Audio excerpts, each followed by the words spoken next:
श्रीपादराजम शरणं प्रपद्ये. पापे अवश्य खाक होतील, पण तशी तुझी श्रद्धा आहे का? मद्रासकडून एक भजनी मंडळ वाराणसीकडे निघालं होतं. त्यांनी वाटेत बाबांविषयी ऐकलं, त्यांच्या दानशूरतेविषयी ऐकलं. त्यामुळे वाटेत उत्सुकतेने ते बाबांच्या दर्शनासाठी थांबले. त्या भजनी मंडळात एक माणूस, त्याची बायको, मुलगी आणि मेहुणे असे लोक होते. ते भजने सुरेख म्हणत. त्यांचा आवाजही उत्तम होता, परंतु त्यांच्यामधील बायको वगळता सर्वच पैशाचे लोभी होते. बायकोला मात्र बाबांविषयी प्रेम आणि आदरभाव होता.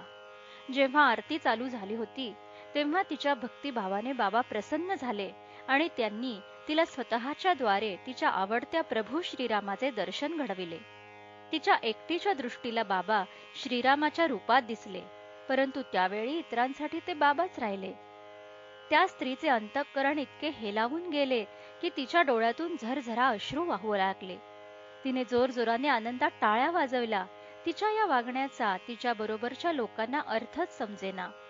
नंतर तिनं पतीला जाऊन सांगितलं, मला बाबांच्या रूपानं आज श्रीरामांचं दर्शन झालं. परंतु तिच्या पतीचा मात्र तिच्या या बोलण्यावर विश्वास बसला नाही. त्याने भास किंवा भ्रम असेल असं म्हणून सोडून दिलं. मग एका रात्री त्या पतीला एक स्वप्न पडलं. त्या स्वप्नात एका मोठ्या शहरात त्याला अटक झाली होती. त्याला एका पोलीस ठाण्यात बंद करून ठेवलं होतं. ठाण्याबाहेर त्याला बाबा उभे असलेले दिसले. त्याने विचारलं, बाबा, असं माझ्या बाबतीत का घडलं? त्यावर बाबा म्हणाले, तुझ्या कर्माची फळे तुला भोगलीच पाहिजेत. पण तो माणूस वारंवार म्हणू लागला की इतकी शिक्षा व्हावी असा काहीच गुन्हा मी केलेला नाही बाबा.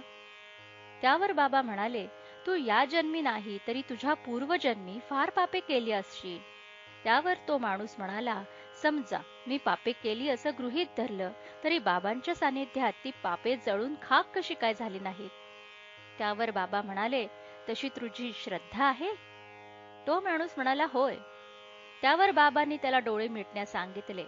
त्यांनी डोळे मिटताच त्याला काहीतरी कोसळून पडल्याचा आवाज ऐकू आला. त्याने डोळे उघडून पाहिले तो मुक्त होता आणि त्याच्यावर पहारा देणारा शिपाई रक्तबंबाळ अवस्थेत पडला होता. ते पाहून तो माणूस घाबरला. तेव्हा बाबा त्याला म्हणाले, बरा चांगला सापडलास तू. आता वरचे अधिकारी येऊन तुला अटक करतील. त्यावर त्या माणसाने बाबांची करुणा भाकली. बाबांनी त्याला परत डोळे मिटण्यास सांगितले. त्याने तसे केले. परत डोळे उघडताच तो तुरुंगाबाहेर होता, स्वतंत्र होता. बाबा त्याच्या शेजारी उभे होते. तो त्यांच्या पाया पडला.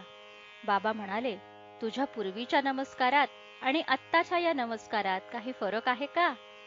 त्यावर तो माणूस म्हणाला, फार मोठा फरक आहे बाबा. माझे पूर्वीचे सगळे नमस्कार धनलाभाच्या आशेने केले होते, पण आता हा जो नमस्कार मी करत आहे तो तुम्हाला देव मानून केलेला आहे. तो माणूस समर्थ रामदासांना आपले गुरु मानत असे आणि त्याला आपल्या या गुरुच्या दर्शनाची तीव्र इच्छा होती. बाबांनी त्याला मागे वळून पाहण्यास सांगितलं.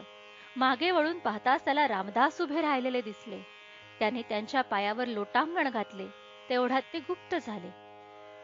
मग स्वप्नातून तो जागा झाला. दुसऱ्या दिवशी सकाळी तो मशिदीत गेला.